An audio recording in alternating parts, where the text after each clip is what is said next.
الحمد لله رب العالمين والصلاة والسلام على سيد الأنبياء والمرسلين نبينا محمد وعلى آله وصحبه أجمعين أما بعد أعوذ بالله من الشيطان الرجيم بسم الله الرحمن الرحيم وأن هذا صراطي مستقيما فاتبعوه ولا تتبعوا السبل فتفرق بكم عن سبيله ذلكم وصاكم به لعلكم تتقون۔ عالی مقام صدر مجلس، معزز علماء کرام اور دیگر سامعین، آج کے اس پررونق سیمینار میں میرے مقالے کا عنوان ہے تحریک اہل حدیث کی تنزلی کے اسباب اور علاج۔ سامعین کرام، یہ تحریک ایمان و عمل، عقیدہ و منہج، فقہ و فتاوی نیز جدید پیش آنے والے سنگین مسائل و نوازل ہر ایک میں اصلاح کی تحریک ہے کہ جس کا آغاز صحابہ کے دور ہی سے ہو چکا تھا کہ جیسے جیسے لوگوں کے اندر ایمان و عمل، عقیدہ و منہج، حتیٰ کہ فقہ و فتاوی میں انحراف اور خامیاں پیدا ہوتی گئیں، صحابہ و تابعین اور دیگر علماء سلف نے ان پر نکیر کی اور لوگوں کی اصلاح کی کوشش کی۔ اگر ایک طرف سیدنا علی رضی اللہ تعالیٰ عنہ اور ابن عباس رضی اللہ تعالیٰ عنہما وغیرہ نے خوارج کے انحراف پر نکیر کر کے لوگوں کی اصلاح کی، تو دوسری طرف ابن عمر رضی اللہ تعالیٰ عنہما نے منکرین تقدیر پر نکیر کر کے لوگوں کی اصلاح کی۔ دوسری صدی ہجری کے آغاز ہی میں جب کتاب و سنت کی نصوص سے لاپرواہی سامنے آئی اور لوگوں نے عقل و رائے کا استعمال کثرت سے کرنا شروع کیا، تو اس وقت محدثین کرام کی جماعت نے آگے بڑھ کر اس پر نکیر کی اور نصوص اور آثار صحابہ کا کثرت سے استعمال کر کے کتاب و سنت اور فہم صحابہ کی روشنی میں لوگوں کی اصلاح کی، اور اسی وجہ سے اس تحریک سے جڑے لوگوں کو اصحاب الحدیث اور مخالفین کو اہل رائے کہا گیا۔ تیسری صدی کے آغاز میں فلسفہ و منطق، علم الکلام و عقلیات کے عروج کے وقت جب عقل پرست جہمیہ و معتزلہ کا عروج ہوا اور مسلمانوں میں بے چینی پیدا ہوئی، تو امام احمد بن حنبل اور دیگر علماء امت نے کھل کر لوگوں کی اصلاح کی خاطر اس پر نکیر کی اور فہم صحابہ کی روشنی میں کتاب و سنت کا درس دیا۔ چھٹی اور ساتویں صدی ہجری میں جب عقدی، فقہی اور ذہنی جمود کی وجہ سے تقلید و تصوف، فلسفہ و علم الکلام کا بھیانک سایہ مسلمانوں پر چھا گیا، تو اس دبی سائے کو ہٹانے کے لیے میدان اصلاح میں شیخ الاسلام ابن تیمیہ رحمہ اللہ نے اپنا قدم جمایا اور ہر میدان میں اصلاح کی ایک تحریک پیدا کر دی اور اپنے پیچھے سچے اور مخلص شاگردوں کی ایک بڑی جماعت چھوڑ دی جو دنیا کے مختلف خطوں میں اس تحریک کو لے کر پھیل گئے۔ اور ماضی قریب میں جب کہ مسلمانوں کی سیاسی اور فکری زوال کی وجہ سے مغربی اقوام کا تسلط قائم ہوا اور مسلمان فکر و عقیدہ اور ایمان و عمل بلکہ ہر میدان میں کوتاہی کا شکار ہوئے، تو دنیا کے مختلف خطوں میں اصلاحی تحریکیں پیدا ہوئیں، جن میں اگر ایک طرف نجد و حجاز کے علاقے میں شیخ محمد بن عبد الوہاب رحمہ اللہ کے ہاتھوں اس تحریک کی تجدید ہوئی، تو دوسری طرف مصر و سوڈان اور لیبیا و جزائر کے اندر ابن بادیس، محمد حامد فقی، عبدالرزاق عفیفی جیسے سلفی جیالوں کے ہاتھوں انصار السنہ کے نام سے اس تحریک کی تجدید ہوئی، اور تیسری طرف بر صغیر میں شاہ ولی اللہ محدث دہلوی، شاہ اسماعیل شہید، نواب صدیق حسن خان بھوپالی جیسے غیور اہل حدیثوں کے ہاتھوں اس تحریک کی تجدید ہوئی، جسے سید نذیر حسین محدث دہلوی، مولانا ثناء اللہ امرتسری، مولانا داؤد دہلوی اور مولانا محمد اسماعیل سلفی جیسے غیور اہل حدیثوں نے اس تحریک کو آگے بڑھایا۔ اس کے بعد بر صغیر کے اندر باقاعدہ اس تحریک کو ہر میدان میں متحرک کرنے کے لیے ایک جمعیت کا قیام عمل میں لایا گیا، جس کے ذریعے قافلہ آج تک رواں دواں ہے۔ یہ تحریک جس ایمان و عمل اور عقیدہ و منہج کی اصلاح کو لے کر اٹھی تھی، آج بھی وہ اپنے اسی اصول پر قائم اور باقی ہے، مگر آج جن اصلاحی کاموں اور وسیع تر وسائل اور طریقوں کی ضرورت ہے اور جس بڑے پیمانے پر کام کرنے کی حاجت ہے، ان میں ہم پیچھے ہیں بلکہ تنزلی کا شکار ہیں۔ ذیل میں ہم اسی قسم کی تنزلی کے چند اسباب کی طرف اشارہ کریں گے۔ نمبر 1، جمود و تعطل۔ زندہ اور باشعور سماج کے لوگ ہمیشہ علمی بحث و مباحثوں کی ضرورت پر زور دیتے ہیں، علمی، ثقافتی اور سماجی حرکت نہ ہونے کی وجہ سے معاشرے جمود کا شکار ہو کر زنگ آلود ہو جاتے ہیں۔ چونکہ رواں دواں زندگی اور ایک کامیاب زندگی کے لیے رفتار ضروری ہے، اس لیے تحریک اہل حدیث کے اندر رفتار اور تیزی لانے کے لیے ہمیں اس جمود و تعطل کو توڑنا ہوگا اور صحیح پیہم نیز جہد مسلسل کے ساتھ آگے بڑھنا ہوگا۔ نمبر 2، عملی کوتاہی۔ عملی کوتاہی اور غفلت قوم و ملت کی بربادی کا سبب ہے۔ آج یہ تحریک تقریباً ہر میدان میں عملی کوتاہی اور غفلت کا شکار ہے۔ نو نہالان امت کی تعلیم و تربیت کا میدان ہو یا دعوتی و تبلیغی پیمانے پر اصلاح عمل کا میدان ہو، سماجی و معاشرتی پیمانے پر نوجوانان ملت کے اندر اخلاقی برائیوں اور خامیوں کی اصلاح کا میدان ہو، یا اہل حدیثوں کے درمیان باطل تحریکوں کے اثرات کی وجہ سے عقیدہ و منہج میں انحراف کا میدان ہو، یہ عملی کوتاہی جماعتی اور شخصی ہر اعتبار سے ہر میدان میں پائی جاتی ہے۔ آج ضرورت ہے کہ ہم عملی کوتاہی اور غفلت کی نیند سے بیدار ہو کر اس تحریک کو باطل تحریکوں پر غالب کریں اور اس مدعی نبوی کا مستحق ٹھہریں جس میں اللہ کے رسول نے فرمایا ہے يحمل هذا العلم من كل خلف عدوله ينفون عنه تحریف الغالین وانتحال المبتلین وتأویل الجاہلین۔ نمبر 3، تنظیم و اجتماعیت کا فقدان۔ جدید ٹیکنالوجی اور ذرائع ابلاغ کے مختلف نت نئے وسائل کو استعمال کرنے میں گلوبلائزیشن کے اس دور میں آفاقی شعور کا میدان ہو یا تنظیمی پیمانے پر افراد جماعت کو جوڑنے، اس تحریک کو وسیع کرنے اور احباب جماعت میں موجود علم و شعور کے مالک افراد کا بہتر استعمال کر کے اس تحریک کو غالب کرنے کا میدان ہو، ہر جگہ ہمیں تنظیم و تنسیق کا فقدان نظر آتا ہے، خواہ یہ جماعتی اعتبار سے ہو یا شخصی اعتبار سے۔ نمبر 4، آپسی اختلاف و انتشار۔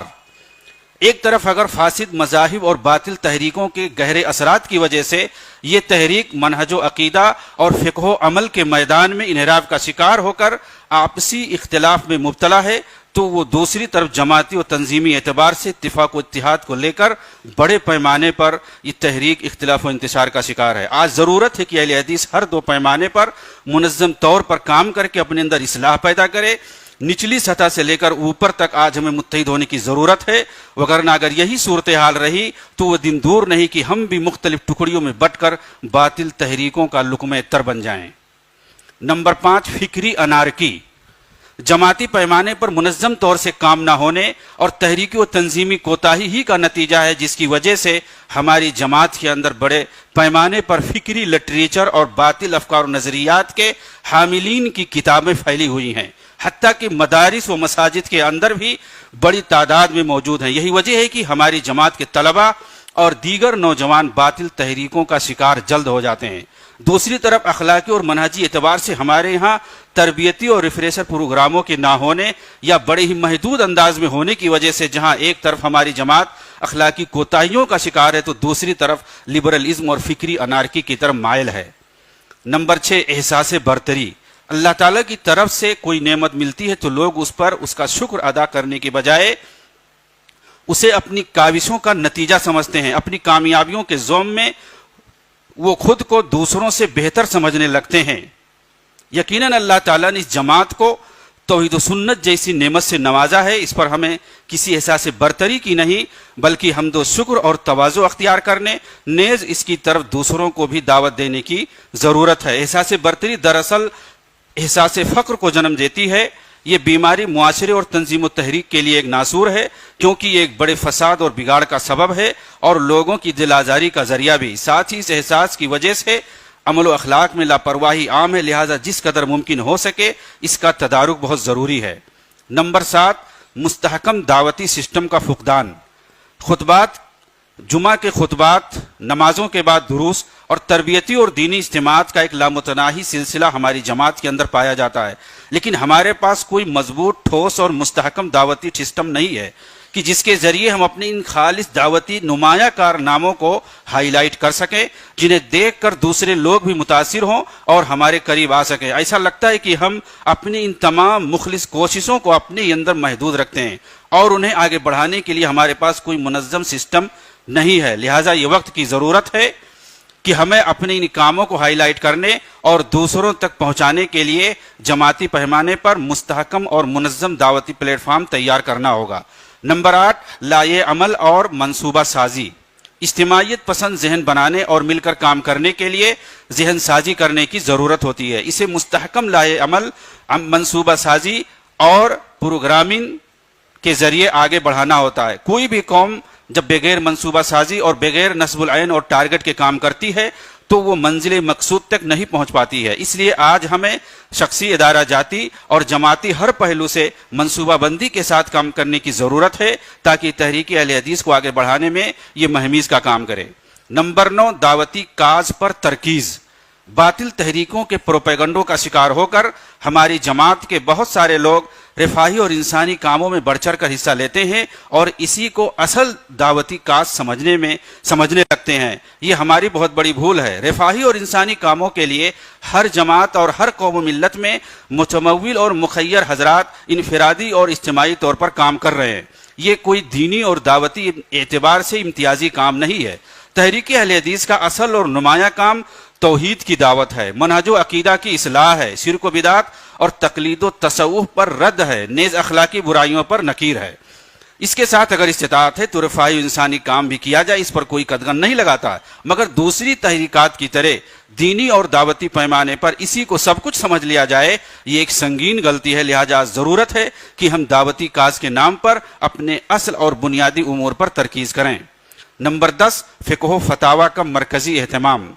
احکام شریعہ کے استنباط کا اصل منبع کتاب اللہ، سنت رسول، اوصار صحابہ اور قیاس و اجماع رہے ہیں۔ عہد صحابہ و تابعین میں فقہ کا لفظ ہر قسم کے دینی احکام کے فہم پر بولا جاتا تھا، جس میں ایمان و عقائد، عبادات و اخلاق، معاملات اور حدود و فرائض سب شامل تھے۔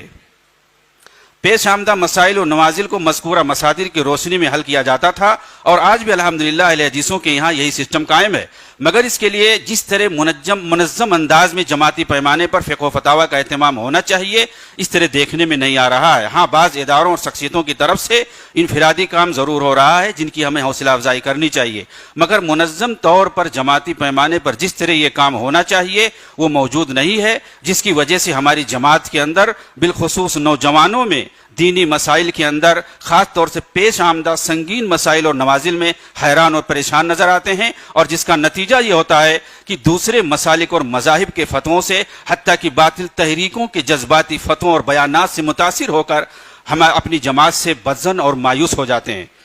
نمبر 11، وفاق المدارس کا عدم وجود۔ ملک کے تمام مدارس دینیہ کے کاموں کو مربوط بنانے کے لیے ایک پلیٹ فارم مہیا کرنا، ان کے لیے یکساں نصاب تعلیم، امتحانات اور سند کا اجرا، مدارس کے درمیان باہمی ربط و تعاون، جدید عصری تقاضوں کے مطابق دینی تعلیم کی ترویج و اشاعت اور اساتذہ کے لیے تربیت کا انتظام کرنا وقت کی ایک اہم ضرورت ہے۔ یہ کام پڑوسی ملک میں منظم طور پر ہو رہا ہے اور اس کا خاطر خواہ فائدہ بھی ہو رہا ہے، خواہ بیرونی ممالک کی یونیورسٹیوں میں الحاق کا معاملہ ہو یا اندرون ملک سرکاری سطح پر اور دیگر یونیورسٹیوں میں اعلیٰ تعلیم حاصل کرنے کی خاطر آگے بڑھنے کا معاملہ ہو۔ طلباء کو پریشانیوں کا اکثر سامنا ہوتا ہے، اس لیے آج ہمیں ملکی سطح پر ایک تعلیمی وفاق کی ضرورت ہے۔ آخر میں عرض یہ ہے کہ آج ہمیں ضرورت ہے کہ ہم اپنی تمام دینی، دعوتی اور منہجی کاموں کو منظم کر کے انہیں مستحکم اور ٹھوس انداز میں جدید وسائل کے ذریعے دنیا کے سامنے پیش کریں۔ باطل تحریکوں اور لبرل تنظیموں کے پروپیگنڈوں میں آ کر ملکی اور عالمی سیاسی امور نیز انسانی خدمات ہی کو دعوت نہ سمجھ کر دین و دعوت کے جو اہم امور اور مسائل ہیں، جیسے توحید و عقیدہ، منہج و سنت اور ایمان و اخلاق کی ترویج، نیز شرک و بدعت اور بدعقیدگی اور دیگر خرافات پر نکیر کرنا، انہی پر ہم اپنی دعوت کو مرکوز رکھیں۔ ساتھ ہی یہ بھی ضروری ہے کہ تعلیم و تربیت کے اعتبار سے جماعتی پیمانے پر وفاق المدارس یا کسی اور دوسرے جامع نام سے اہل حدیث کے تمام مکاتب و مدارس کو منظم کیا جائے، تاکہ ہماری جماعت میں منظم طور پر ایک تعلیمی سسٹم سامنے آئے اور اسے ملکی اور عالمی پیمانے پر ایک نمایاں حیثیت سے ہم پیش کر سکیں۔ اسی طرح سب سے زیادہ ہمیں جماعتی پہلو سے متحد اور منظم ہونے کی ضرورت ہے۔ اوپری سطح سے لے کر صوبائی، ضلعی اور علاقائی سطح تک سسٹمیٹک اعتبار سے منصوبہ بندی کے ساتھ اور ایک منظم لاء عمل کے ساتھ ہمیں آگے بڑھنے کی ضرورت ہے، کیونکہ یہ تحریک اسلام کے حقیقی چہرے کو لوگوں کے سامنے پیش کرنے کے لیے برپا کی گئی ہے، اور یہ تحریک ہمیشہ سے رہی اور ہمیشہ رہے گی۔ یہ عام تحریکوں کی طرح نہیں ہے کہ جیسے ان کی دعوت ختم ہوتی ہے، ان کی افراد تنزلی کا شکار ہو جاتے ہیں، وہ تحریک ختم ہو جاتی ہے اور اس دعوت کے ساتھ وہ تحریک بھی مٹ جاتی ہے۔ یہ ایسا بالکل نہیں ہے۔ یہ اسلام کے حقیقی چہرے کو پیش کرنے والی تحریک ہے۔ یہ صحابہ کی تحریک ہے، سلف صالحین کی تحریک ہے، جنہوں نے اسلام کے چشمے صافی کو دنیا کے سامنے پیش کیا ہے، کتاب و سنت پر اٹے گرد و غبار کو ہٹا کر اسے خالص شکل میں لوگوں کے سامنے اجاگر کیا ہے، اور یہ قیامت تک تحریک باقی رہے گی۔ کسی مخالفت کرنے والے کی مخالفت، تکلیف دینے والے کی تکلیف، رسوا کرنے والے کی رسوائی سے ختم نہیں کر سکے گی، نہ اسے روک سکے گی، جیسا کہ اللہ کے رسول صلی اللہ علیہ وسلم نے فرمایا ہے، لا تزال طائفة من امتی قائمة بامر اللہ لا يضرهم من خذلهم او خالفهم حتى يأتي امر اللہ وهم ظاہرون علی الحق۔ اس لیے ایک بار پھر کہوں گا کہ تحریک اہل حدیث کوئی نئی اور عام تحریک جیسی نہیں ہے، بلکہ یہ وہی تحریک ہے جو عہد نبی اور عہد صحابہ سے چلی آ رہی ہے، جس کا شعار کتاب اللہ اور سنت رسول ہے۔ اسلام کی ابتدائی تاریخ اور مرور زمانہ کے ساتھ پیدا ہونے والے مکاتب فکر کے افکار و نظریات کا جائزہ لینے پر یہ امر روز روشن کی طرح یہاں ہو جاتی ہے کہ تحریک اہل حدیث ہی اسلام کا حقیقی پاسبان ہے، جس کا کوئی حقیقت پسند اور غیر جانبدار شخص انکار نہیں کر سکتا۔ چنانچہ شیخ الاسلام ابن تیمیہ رحمہ اللہ جیسی علمی اور تحقیقی شخصیت نے اپنی دوربینی اور دوراندیشی سے اسی حقیقت کا واشگاف انداز میں کہا تھا کہ اہل حدیث کو فرقوں میں وہی حیثیت حاصل ہے جو اسلام کو ملتوں میں۔ آج ہمیں اسی حقیقت کو کتاب و سنت، آثار سلف اور تاریخی شواہد کی روشنی میں واضح کرنے کی ضرورت ہے، تاکہ حق کے متلاشی کے لیے بھانت بھانت کے فرقوں میں حق پہچاننا آسان ہو جائے اور امت اسلام کی صحیح رہنمائی ہو سکے۔ وآخر دعوانا ان الحمدللہ رب العالمین، والسلام علیکم ورحمۃ اللہ وبرکاتہ۔